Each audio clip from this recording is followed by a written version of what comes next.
বৰষুণৰ পৰশ পাই আমাৰ ঘৰৰ চাৰিওফালে কচু ঢেকীয়া একেবাৰে নদন বদন হৈ পৰিছে। গতিকে আৰু কি বিধে বিধে কচুৰ ঢেকীয়াৰ ব্যঞ্জন বনাই বনাই খোৱাৰহে সময় এতিয়া। কথাই কথাই কালি মায়ে ক'লে মাহঁতে হেনো সৰুতে উখোৱা চাউল আৰু কচুৰ ঠুৰিৰ পাতত দিয়া খুব তৃপ্তি লগাকৈ খাইছিল। কথাখিনি শুনি অকণমান লোভৰ পানেই পৰিল। মাক ক'লো তেনেহ'লে ব'লা আমাকো এদিন বনাই খুওৱা। আৰু কথামতেই কাম। যোৱা ৰাতিয়ে মায়ে উখোৱা চাউলৰ ভাত বনাই পানী ঢালি পইতা ভাত কৰি থৈছে।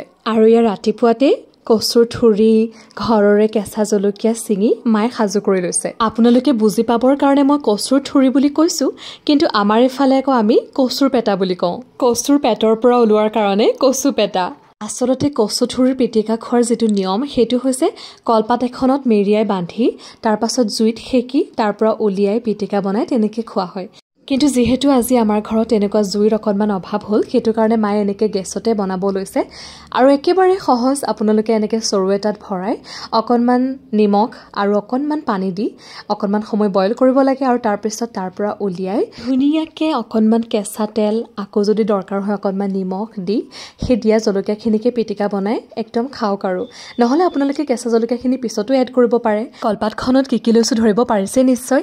এয়া হৈছে কচুৰ ঠুৰিৰ পিটিকা আৰু আলু ভজা, কণীৰ অমলেট আৰু এইখিনি হৈছে ঢেকীয়া আৰু আলুৰ ভজা।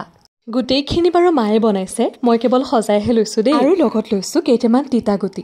আপোনালোকে বাৰু এই তিতাগুটিবিধ খায়নে? আৰু এইফালে এয়া উখোৱা চাউলৰ পইতা ভাত। যিহেতু গৰম দিন আহি পালে আপোনালোকেও জুতি লওক।